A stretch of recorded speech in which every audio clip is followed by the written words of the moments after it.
안녕하십니까. 마산창원 소송회생파산 전문법무사 박성용입니다. 오늘은 상속 포기와 한정 승인에 대해서 한번 말씀드려 볼게요. 이제 보통 지금 명절이 끝난 추석이 물론 조금 지났지만 추석이 지나면 이렇게 명절이 끝나면 상속 사건이 많아서요. 왜냐면 명절 때 이제 모여서 상속 재산에 대해서 합의를 어느 정도 하시고 오시는 거거든요. 그래서 지금이 상속 등기가 조금 바쁜 시기예요. 네, 그래서 뭐 제가 물론 소송 회생 파산 전문이라고 하지만 등기를 못 하는 건 아니거든요. 다 합니다. 네, 그래서 지금 오늘 또 상속을 사건을 맡았어요. 그래서 상속 등기 해야 되는데 그와 더불어 이제 상속받을 재산이 있으면 좋은데 채무를 받는 경우가 있잖아요. 그래서 이제 한정 승인과 상속 포기에 대한 문의도 많이 오시고 지금도 현재 2건 정도 진행을 하고 있습니다. 일단 상속의 개념에 대해서 조금 아셔야 되는데 우리가 아는 재산을 받는 개념은 아니세요. 일반인들께서 조금 더 이해하기 쉽게 말씀드린다면 제가 피상속인, 즉 돌아가신 분의 지위를 이전받는 거예요. 그러다 보니 권리도 받고 의무도 받는 거죠. 그죠?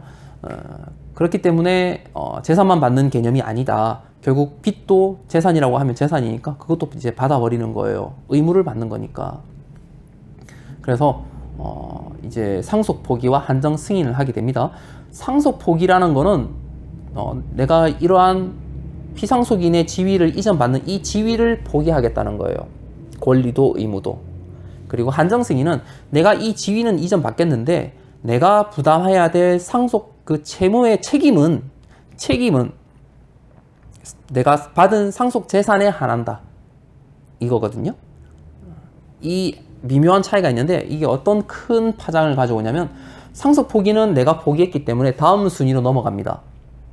상속 순위가 있어요. 처음엔 직계 비속, 그러니까 자제분들, 없으면 직계 존속, 그 돌아가신 분의 부모님들, 없으면은 뭐 이제 뭐 손자녀나 또는 뭐 나중에 되면 반계 혈족까지 넘어가 버리는데 자식들만 다 상속 포기해버리고 위에 아무도 없다.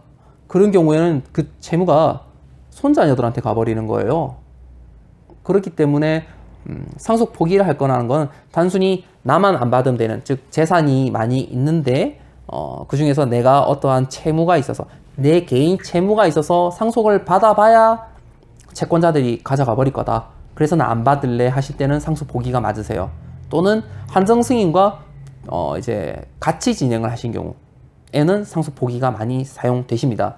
단순히 뭐 상속재산 분할 협의서에 내가 그냥 안 받았다고 하면 안 되나요? 라고 생각하실 텐데 절대 그렇지 않습니다. 그렇게 되시면 그거는 채무를 그냥 받은 거랑 다름이 없는 거예요.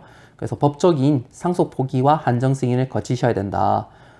물론 내가 채무가 많아서 만약 상속을 안 받는다. 그 경우에 상속재산 분할 협의만 했을 때 채권자 취소권이라는 게 있습니다. 이런 계약을 취소시켜 버리는 거예요. 취소시켜 버리고 상속을 받은 걸로 봐서 집행이 들어올 수도 있어요. 그러니까 상속 포기를 그때는 하셔야 되는 게 맞고요.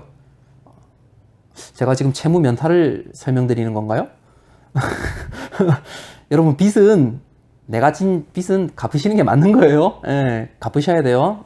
제가 본의 아니게 채무 면탈하는 법을 가르쳐 드렸는데 갚으셔야 됩니다. 빚은 꼭.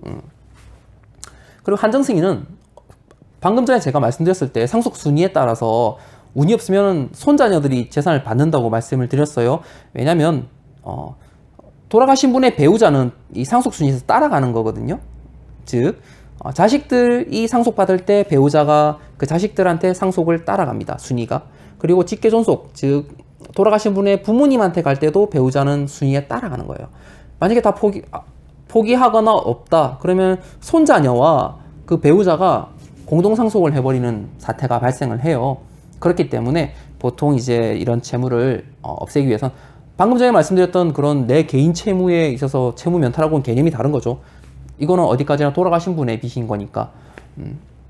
이 경우에는 이제 배우자와 그 돌아가신 분의 자제분들과 배우자 해서 한 분은 한정 승인을 하시고 나머지 분은 상속 포기를 하시는 거예요.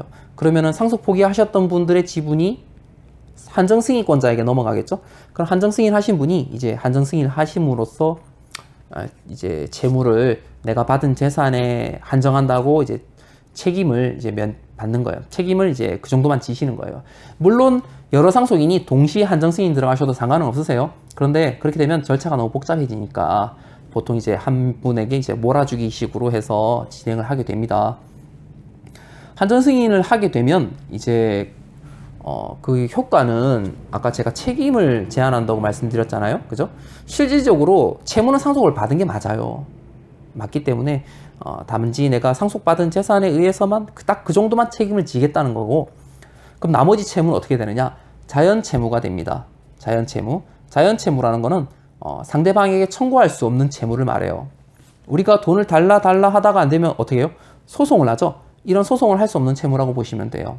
따라서 우리 이제 자연채무의 채무자가 정말 도의적인 차원에서 나 그 돈 좀 갚을게요 이렇게 주면 뭐 그거는 그냥 그렇게는 갚을 수는 있는 돈이지만, 즉 나중에 줬다가 나중에 나 그 안 줘도 되는 건데 부당이득이다 돈 주세요 이렇게는 못 하는 거예요. 그건 도의관념의 이제 그 비치한 빈죄라 그러는데, 여튼 이제 그렇게 제한을 하게 되고요. 그래도 이제 또 채권자들의 이제 권리를 조금 어느 정도는 이제 보장을 해줘야 되니까 이제 청산 의무가 남아요. 그래서 이제 한정승인 신청하고 결정문 나오면 일정 기간 동안 신문에다가 한정승인 하고 있으니까 채권자들 채권금액 우리에게 신고하라는 공고를 하고요. 그리고 지금 내가 알고 있는 채권자들, 특히 돌아가실 경우에 구청, 시청, 면사무소 이런 데 가시면은 안심상속 원스톱 서비스라고 있어요. 이걸 신청하고 그러면 이제 거기서 바로 이제 지적 전산 자료조회, 부동산 같은 건 바로 주시고요. 그 이외에 이제 각종 금융 관련된 거는 그 금융감독원 홈페이지에서 조회를 할 수 있게 돼요.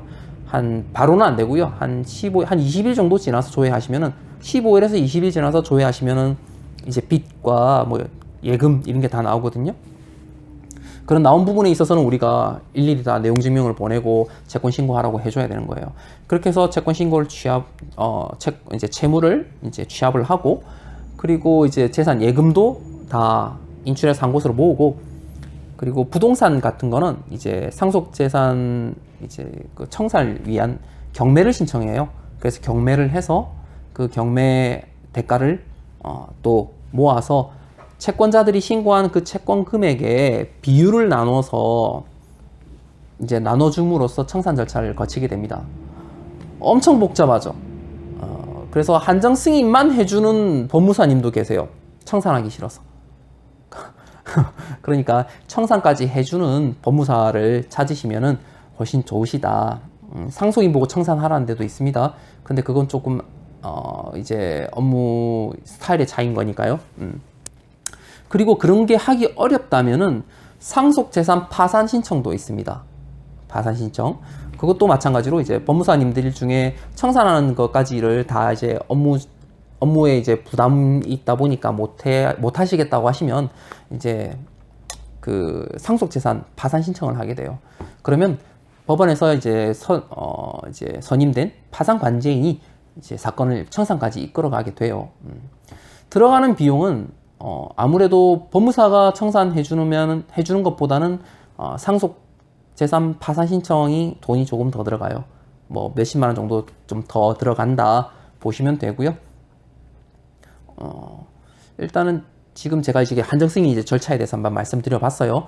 오늘 그래서 이제 한정승인과 상속 포기에 대해서 어떨 때 상속 포기를 하고 한정승인을 해야 되는지에 대해서 한 설명드렸고요. 만약에 이런 절차를 거치지 않고 상속 포기와 한정 승인은 사망일로부터, 즉 상속 개시일로부터 3개월 내에 해야 되거든요. 이거를 만약에 못했을 경우에는 이제 또 특별 한정 승인이라는 절차가 있으니까 또 법무사 찾아주시고, 중요한 건 돌아가신 그 시점, 즉 상속이 개시된 그 시점에 바로 법무사를 찾아주셔야 된다는 거예요. 그렇다고 해서 지금 돌아가셨는데 뭐 장례도 치르지 말고 오시라는 건 아니고, 장례 다 치르셨으면은 법무사부터 일단 찾아주세요. 찾아주셔야 됩니다. 왜냐면 만약에 채무를 이제 단순 승인한 걸로 보게 되면, 즉 예금을 바로 빼버린다든지 또는 일정 부분의 빚을 갚아버린다든지 이러면 단순 승인이라 그래가지고 이 경우에는 상속 포기나 한정 승인을 할 수가 없게 됩니다.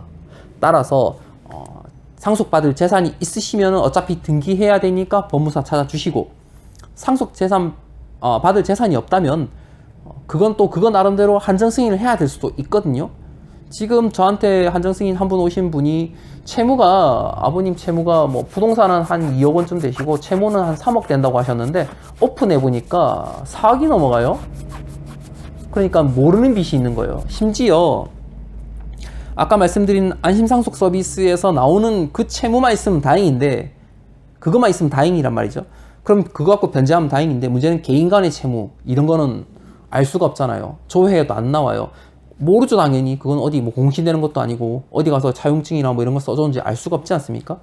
그리고 제가 돌아가신 분들을 비하하려고 하는 말이 아니라, 돈을 어디서 빌리신 분이라면은 또 다른 데서 빌렸을 확률이 높아요.